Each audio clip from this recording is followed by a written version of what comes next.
ఇటు రోహింగ్యాలు, అటు పాకిస్తాను, ఇటు చైనా, వీళ్ళందరూ కూడా ఎరేస్తా ఉంటారండి. మన ముద్దబ్బాయి ఎవడైతే ఈ భగీరాసురుడు ఉన్నాడో ఇట్లాసుంటి వాళ్ళనే పట్టుకుంటారు వాళ్ళు.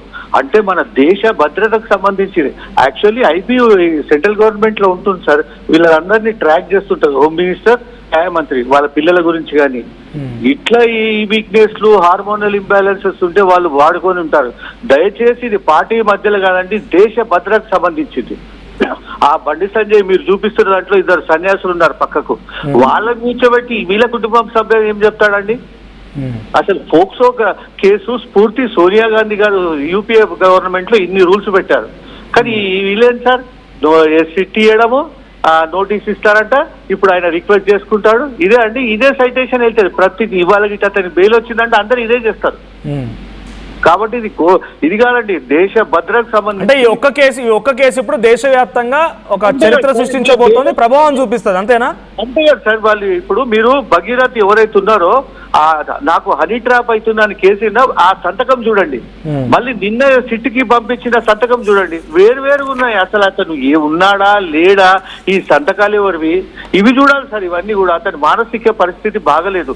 అతను వాయిస్ లో వాళ్ళ ఫాదర్ దాంట్లో కూడా father I'm shivering, I'm unable to show my face అంటున్నాడు. వీటి గురించి మాట్లాడాలి కానీ టీఆర్ఎస్ సంధ్య గారా ఇది కాదు సార్. వాళ్ళందరూ కూడా మీ స్ట్రైట్ క్వశ్చన్ ఏంటి ఇప్పుడు? ఇది తీసుకపోయి అసలు బెయిల్ ఇవ్వద్దు సార్. ఓకే, ఇప్పుడు ఆయన అరెస్ట్ చేయాలంటారు, ఆయన అరెస్ట్ చేయాలి, బెయిల్ ఇవ్వద్దు, ఏమొద్దు అరెస్ట్ చేయాలి. ఆయన అన్నాడు కదా, జై శ్రీరామ్, నా కొడుకు ఇది అన్నాడు, నీ కొడుకు తప్పు లేకుంటే కడిగిన ముత్యం వలలోకి వస్తాడు. కాదు, వాడు చేయడు, జై శ్రీరామ్ అంటాడు, ఇద్దరు సన్యాసులను పెట్టుకుంటాడు. థ్యాంక్ యూ జయశ్రావు గారు. నిజంగా ఆయన చెప్తున్నట్టుగా ఇప్పుడు డెఫినెట్గా ఈ కేసు, ఆయన నార్మల్ ఒక ఎంపీ అయినా కూడా ఇంత ప్రభావం ఉండకపోవచ్చేమో, కానీ కేంద్ర హోంశాఖ సహాయ మంత్రి కుమారుడే ప్రధానంగా ఆరోపణ ఎదుర్కొన్నారు. కాబట్టి ఈ కేసు కేవలం తెలుగు స్టేట్స్లోనే కాదు, ఇండియా వైడ్గా చర్చ జరుగుతోంది. ఇక్కడ వచ్చేటువంటి ప్రతి తీర్పు, ప్రతి యాక్షన్ డెఫినెట్గా ప్రభావం ఉంటుంది దేశవ్యాప్తంగా. రేపటి రోజున ఒక ఉదాహరణగా కూడా ఉంటుంది. అట్ ది సేమ్ టైం ఇది కేవలం బండి సంజయ్కి ఆయన కుమారుడికి మాత్రమే జరిగే అగ్ని పరీక్ష కాదు, ఇటు రేవంత్ రెడ్డి ప్రభుత్వం పైన కూడా జరుగుతున్న అగ్ని పరీక్ష. సంజయ్ గారు ప్లీజ్ కంటిన్యూ. ఇక్కడ మూడు నాలుగు విషయాలు మనం సీరియస్ గా మాట్లాడదాం. పొలిటిసైజ్ చేయాల్సిన అవసరమే లేదు. ఇవాళ ఎన్నో ఫోక్సో కేసులు రిజిస్టర్ అవుతున్నాయి, అందులో నిందితులను పట్టుకొస్తున్నారు, పోలీసులు తమ ప్రొసీజర్ చేస్తున్నారు. మేము గత సంవత్సరం కనీసం ఒక 8 కేసులు చేసాం పిల్లలవి. మేము పోలీస్ స్టేషన్లకు వెళ్ళాం, వాళ్ళు కరెక్ట్ గా చేస్తున్నారా లేదన్నా. ఒక కేసులో అమ్మాయి రిపీటెడ్ గా, మైనర్ గర్ల్ రిపీటెడ్ గా అట్రాసిటీకి గురై ప్రెగ్నెన్సీ దాలిస్తే పోలీసులు గాంధీ హాస్పిటల్లో జాయిన్ చేస్తే ఆ అమ్మాయికి అబార్షన్ చేయాలంటే గాంధీ హాస్పిటల్ అధికారి భయపడ్డారు. ఎందుకంటే 6 నెలలు వచ్చేసింది ప్రెగ్నెన్సీ, చిన్న పాప, అంటే 10 సంవత్సరాల నుండి 11 ఏళ్ళు ఉన్న పాప. అట్లాంటప్పుడు మేము కోర్టుకు వెళ్ళి, మేము అంటే పోలీసులు బ్లేమ్ చేయాల, వాళ్ళు ఏం చేశారు, తీసుకెళ్లి గాంధీ హాస్పిటల్లో పెట్టారు. కానీ అబార్షన్ చేయాలా వద్దా అని హాస్పిటల్ అథారిటీస్ డిసైడ్ చేస్తారు. మేము పోలీసులు ఏం బ్లేమ్ చేయాల, ప్రభుత్వాన్ని చేయాల. మేమే కోర్టుకు వెళ్ళి ఆ పాప, చిన్న పాప, రేప్ లో వచ్చిన ప్రెగ్నెన్సీ, అది ఆ పాపకి జీవితాంతం నరకంగా మారుతుంది అని హైకోర్టు నుంచి మేము, ఎందుకంటే వాళ్ళ తల్లి ఇళ్లలో పని చేసుకునే పేదరాలు, పని మనిషి, ఆమె ఎక్స్పీరియన్స్ అర్థమైంది. But confine to the topic, మీరు ఆల్రెడీ బాధితులతో మాట్లాడినట్టుగా ఉన్నారు కదా. పాయింట్ కి వస్తున్నానండి, ఒక పాయింట్ కి వస్తున్నారు, కొంచెం ఓపిక పట్టండి. అయితే అందులో మేము కోర్టు ఆర్డర్ తెచ్చి అబార్షన్ చేయించి ఆ పాపకు ఆరోగ్యం బాగు చేయించి తల్లికి అప్పు చెప్పాం. కానీ గవర్నమెంట్ విమర్శిస్తున్నా, పోలీస్ స్టేషన్ ముందు ధర్నాలు చేస్తున్నా కూర్చోలా. ఇక్కడ ఎందుకు జరుగుతోంది, మహిళా సంఘాలు అన్ని కలిపి, విద్యార్థి యువజన మహిళా సంఘాలు గత 4 రోజులుగా ప్రొటెస్ట్ చేస్తున్నాయి, రౌండ్ టేబుల్ చేస్తున్నాయి. ఏంటి అంటే, కేంద్ర హోంశాఖ సహాయ మంత్రి కొడుకు అతన్ని రక్షించే ప్రయత్నం జరుగుతుంది కాబట్టి honey trap case same day same టైంలో అక్కడ ఫైల్ అయింది. ఫిబ్రవరిలో కూడా ఆ అమ్మాయి ఏదో మోసం చేసిందని ఒక కేసు ఫైల్ అయింది కానీ దాన్ని చేయాల. ఈ కేసులో ఆ బాధితులు, ఆ అబ్బాయి బ్రేకప్ చెప్పిన రోజు రాలా, జనవరి 7న బయటకు రాలా. ఆ పాప 2 సార్లు సూసైడ్ అటెంప్ట్ చేసినప్పుడు రాలా. ఆ తర్వాత అమ్మాయి ఫోటోలు సర్క్యులేట్ అయినప్పుడు, ఆమె మీద ఉల్టా కేసు ఫిబ్రవరిలోనే నిర్మల్లో ఫైల్ అయినప్పుడు మాత్రం వాళ్ళు చట్టాన్ని ఆశ్రయించడానికి ఆలోచించి అడ్వకేట్స్ దగ్గరికి వెళ్లారు. ఆ విషయం తెలిసి బండి సంజయ్ గారు సంగప్ప గారిని పంపారు. బండి సంజయ్ గారు వచ్చి మాట్లాడారు. ఏప్రిల్ 21 సంగప్ప అయితే, ఏప్రిల్ 23 బండి సంజయ్ గారు. అనంతరం జరిగిన పరిణామాలే ఈ కేసులు. పోక్సో కేసు పెట్టాక అరెస్ట్ చేసి రిమాండ్ పంపవలసిన బాధ్యత పోలీసులదే. ఇప్పటికి వారం దాటింది, వీళ్ళేమో పరారీలో మీరు ఇక్కడ గమనించండి, పాయింట్కి వచ్చారు. పరారీలో ఉన్నారని పోలీసులు చెప్తున్నారు, అతని ఫోన్ కూడా స్విచ్ ఆఫ్ లో ఉందని చెప్తున్నారు. నా కొడుకు పరారీలో లేడు, నా కొడుకు నిరపరాధి, ఏదైనా ఫేస్ చేస్తాడు, అతనికి అడిగిన ముచ్చంలో వస్తాడు అని అన్నారు బండి సంజయ్ గారు మొన్న హనుమాన్ జయంతి రోజు కరీంనగర్ లో బాహటంగా. అటువంటి అప్పుడు రితిరాజు గారు ఇచ్చినటువంటి నోటీస్, యాక్చువల్ గా ఇందులో సిట్ ఏర్పాటు చేయడమే కాలయాపన, నోటీస్ ఇవ్వాల్సిన ఇది లేదు. ఇదేమన్నా స్టేషన్ బెయిల్ కేసా నోటీస్ ఇవ్వడానికి? ఆయన విచారణ కోసం నోటీస్ ఇచ్చారు అనుకుందాం. నిన్న మధ్యాహ్నం అంటే మొన్ననే కదా 12వ తారీఖు బండి సంజయ్ పరారీలో లేడు అని చెప్పినప్పుడు 13వ తారీఖు మధ్యాహ్నం 2 గంటలకి పేట్ బషీర్బాద్ పోలీస్ స్టేషన్ లో ఎందుకు హాజరు కాలేదు అని మేము ప్రశ్నిస్తున్నాం.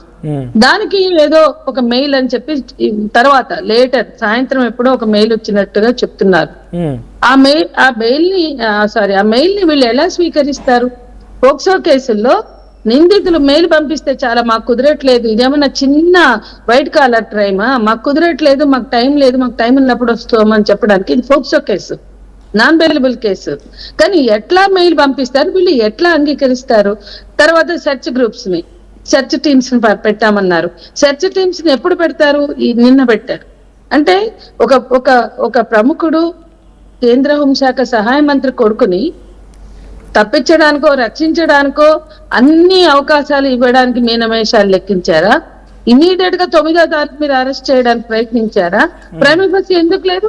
ఆ అమ్మాయి కుటుంబం సబ్మిట్ చేసిన మెసేజ్లు, వీడియోలు, అసలు హనీ ట్రాప్ కేసు పెట్టడమే ఒక ప్రైమరీ ఫస్ట్ అంటే ప్రాథమిక ఆధారం. ఎందుకంటే అదే రోజు అవును మా అబ్బాయి వలలో పడ్డాడు, అమ్మాయి వలేసింది, మా అబ్బాయి పడ్డాడు, మా అబ్బాయికి సంబంధం ఉంది అని బండి సంజయ్ గారు పెట్టిన కేసులో ఉన్నప్పుడు వాళ్ళే ఆధారం అందించినట్టు. ఇప్పుడు పోక్సోకి వలలో పడితే సంబంధం పెట్టుకున్నాడా లేకపోతే ఆయనే సొంతంగా పెట్టుకున్నాడు అక్కర్లా, సంబంధం పెట్టుకున్నాడు కదా అమ్మాయి. ఖచ్చితంగా కేసు అనేది ఉంటుంది అనేది ఇక్కడ మనం అర్థం చేసుకోవాలి. ఒకసారి మళ్ళీ సంజయ్ గారు వెళ్దాం. సుమిత్రానంద్ గారు సో ప్రస్తుతానికైతే ఆ ఇన్వెస్టిగేషన్కి సంబంధించి ఎటువంటి పురోగతి లేదు యాజ్ ఆఫ్ నౌ. ఆ రోజు కంప్లైంట్ ఇచ్చినప్పటి నుంచి ఒక సిట్ మాత్రం ఏర్పాటైంది, అది కాంగ్రెస్ పార్టీ ప్రభుత్వం ఏర్పాటు చేసిన సిట్, అంటే డీజీపీ సివి ఆనంద్ నేతృత్వంలో ఉన్నటువంటి సిట్ అది, అంటే ఆయన ఆదేశాలతోని రితిరాజ్ నేతృత్వంలోని సిట్ ఇది. సో ఇప్పుడు సిట్ ఎందుకు ఆలస్యం చేస్తుంది అనుకోవాలి? సిట్ 5 టీమ్స్తో ఢిల్లీలో 2 టీంలు, హైదరాబాద్లో 2 టీంలు, ఒక టీం కరీంనగర్లో. ఎవరైనా మొన్న పిఎంజీ జ్యువెలరీ ఉంది, పిఎంజీ జ్యువెలరీలో జరిగిన దొంగతనానికి సంబంధించి పోలీస్ ఇన్వెస్టిగేషన్ చేస్తే వెస్ట్ బెంగాల్లో ఢిల్లీలో పట్టుకొని వచ్చిరంట. సో ఆ మాదిరిగా పారిపోయే దొంగ అయితే కాదు భగీరథ్, బికాజ్ ఆయన ఒక కేంద్ర సహాయ మంత్రి కుమారుడు. సో దట్టు ఒక కరీంనగర్ ఎంపీకి సంబంధించినటువంటి విషయం, కరీంనగర్లో కేసు, హైదరాబాద్ పేట్ బషీర్బాద్లో కేసు. ఇప్పుడు ఆయన దాస్తుంది ఎవరు ప్రొటెక్ట్ చేస్తున్నారు అనుకోవాలి? బండి భగీరథ్ ఇప్పుడు ఎవరు ప్రొటెక్షన్లో ఉన్నారు? ఇక్కడ దాస్తుంది పోలీసులు అందరూ. ఇక్కడ నేను అడుగుతున్న కాంగ్రెస్ లీడర్లని, కేంద్రంలో బీజేపీకి వ్యతిరేకంగా కాంగ్రెస్ ఫైట్ చేస్తది. సోనియా గాంధీ గారు లేదా రాహుల్ గాంధీ గారు, ముఖ్యంగా రాహుల్ గాంధీ గారు చాలా పెద్ద ఫైట్ ఇస్తున్నారు. ఈ రాష్ట్రంలో ఈ కుమ్మక్క అవ్వడం ఏంటి, ఈ అండర్స్టాండింగ్ ఏంటి? మొన్న 8వ తారీఖు పోక్సో ఫైల్ అవుతే 10వ తారీఖు నా ప్రియమిత్రుడు అని ఒక ముఖ్యమంత్రి నిందితుడి తండ్రిని పట్టుకుని అట్లా ఎట్లా చెప్తాడు? అంటే ఏంటి మీ దోస్తానా? ఇవాళ దేశంలో జాతీయ స్థాయిలో కాంగ్రెస్ ఫైట్ చేస్తోందండి బీజేపీ చేస్తున్నటువంటి అన్యాయాల మీద కానీ, లేదా వాళ్ళ పాలనలో ఉండేటువంటి అప్రజాస్వామిక ధోరణికి వ్యతిరేకంగా. ఇక్కడ ఇంత అండర్స్టాండింగ్ ఏంటి, ఇంత కుమ్మక్క అవడం ఏంటి? అసలు మొత్తం ప్రతిపక్షాలన్నీ లేదా అన్ని రాజకీయ పార్టీలు ఏకమైనయా అనే విధంగా ఉంది ఒక బీఆర్ఎస్ మినహా. ఏమిటి ఎవరి ప్రయోజనాలు వాళ్ళు చూసుకుంటున్నారు. ఒక అమ్మాయి మైనర్ బాలికకు అన్యాయం జరిగితే ఈ రోజు అమ్మాయి వయసు తప్పు అని కూడా మాట్లాడుతున్నారు. వయసు తప్పైనా ఏదైనా ఒకటే కాదు, ఆమె ఇష్టపూర్వకంగానే వెళ్ళింది, ఆమె ఫోటో తీసింది, ఆమె కార్ డ్రైవ్ చేస్తూ వెళ్ళింది, అన్నం తినిపిస్తుందని రకరకాల వీడియోలు రిలీజ్ చేశారు. ఆ వీడియోలు అన్ని కూడా పెళ్లి చేసుకున్న నేరస్తుడే సుమిత్ర గారు ఒక విషయం అండి, వాళ్ళు ఇష్టపూర్వకంగా వెళ్ళిన ఆమె మైనర్ అయితే అది నేరం అని చట్టం చెప్తోంది. అవును. ఒకవేళ ఆ అమ్మాయి వయసు ఎక్కువ అని ప్రూవ్ చేస్తే ఆ అమ్మాయి వాళ్ళ దగ్గర ఉన్నటువంటి ఫుటేజ్ చూడండి. వీళ్ళు వైరల్ చేస్తున్న వాటిని మీరు మాట్లాడుతున్నారు, కానీ పోలీసులకు సబ్మిట్ చేసినటువంటి మెసేజ్లు అబ్బాయి అమ్మాయి మధ్య, భగీరథ అమ్మాయి మధ్య ఉన్న మెసేజ్లు గాని వీడియోలు గాని, అమ్మాయి లండన్ వెళ్ళిపోవడానికి, ఇంటర్మీడియట్ చదవడానికి లండన్ వెళ్ళిపోవడానికి ప్రయత్నిస్తే నువ్వు వెళ్ళొద్దు, నేను పెళ్లి చేసుకుంటాను, వెళ్ళిపోతే నేను చచ్చిపోతా అని మాట్లాడిన వీడియోలు గాని, ఆ వీడియోలకు కూడా ఒక అర్థం ఉంటది కదా, అవన్నీ కూడా చూడాలి. వాళ్ళ మధ్య జరిగిన గొడవలు గాని, ఆ తర్వాత జరిగిన పరిణామాలు గాని, అవి పరిశీలించవలసింది పోలీస్ అధికారులు.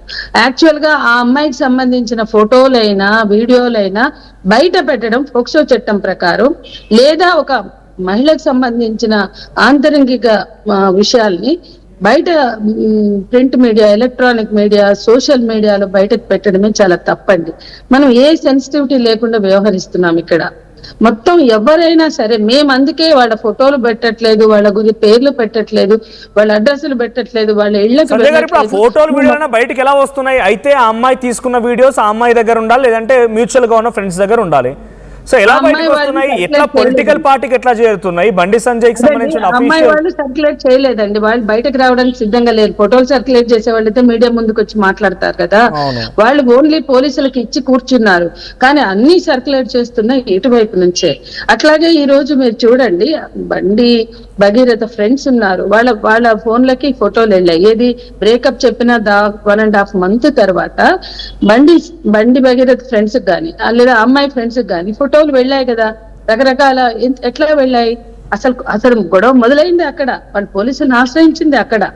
ఇక్కడ చాలా విషయాలు మనం పరిశీలిస్తే, ముందు ఒక కేంద్ర హోంశాఖ సహాయ మంత్రి తన కొడుకుని రక్షించుకోవాలని కోరుకోవడం తప్పేమో కాదు, చట్టరీత్యా వ్యవహరించాలి. ఎట్లా అంటే కొడుకుని తీసుకొచ్చి పోలీసులకు హ్యాండ్ ఓవర్ చేయాలి. తప్పే చేయలేదు కదా, ఏ తప్పు చేయనోడు. ఆ అమ్మాయి తప్పులు చేసింది, ఆ అమ్మాయి అన్ని అబద్ధాలు ఆడింది కదా, ఆ అమ్మాయి హనీ ట్రాప్ చేసింది కదా. హనీ ట్రాప్ చేసింది అని కేసులు పెట్టినోడు సాక్ష్యాధారాలు ఇవ్వాలి. కానీ అమ్మాయి అడ్రస్లు, అసలు పేర్లు పెట్టి ఆయన పరారీలో ఉన్నాడు. వాళ్ళ కొడుకు ఉన్నాడని మేము అంటున్నాం, లేడని ఆయన అంటున్నాడు. లేడని అంటే తీసుకొచ్చి ప్రొడ్యూస్ చేయాలి. హనీ ట్రాప్ కేసు పెట్టిన వ్యక్తి అంటే ఆ అమ్మాయి మోసం చేసింది అన్నాక ఇప్పుడు ఇది ఇక్కడ అంటే పోలీసుల ముందుకు రాకముందు బండి సంజయ్ వరకు కూడా వెళ్ళింది అనేది గతంలో వినిపించిన మాట ఆర్ఎస్ ప్రవీణ్ కుమార్ చెప్పారు. ఏప్రిల్ 23న బండి సంజయ్ గారు అమ్మాయి వాళ్ళ ఇంటికి వెళ్ళి మాట్లాడారు. డైరెక్ట్ బండి సంజయ్ అమ్మాయి వాళ్ళ ఇంటికి వెళ్ళారా? అవునండి, బండి సంజయ్ అమ్మాయి తల్లిదండ్రుల దగ్గరకు వెళ్ళి మాట్లాడాడు. సంగప్ప గారు ఏప్రిల్ 21 వెళ్ళారు. అక్కడ CCTV ఫుటేజ్లు ఉన్నాయి కదా, తీసుకోవచ్చు కదా పోలీసులు. అసలు పోలీసులు ఇక్కడ ఇన్వెస్టిగేషన్ ఎక్కడ మొదలెట్టారు, ఎప్పుడు మొదలెట్టారు?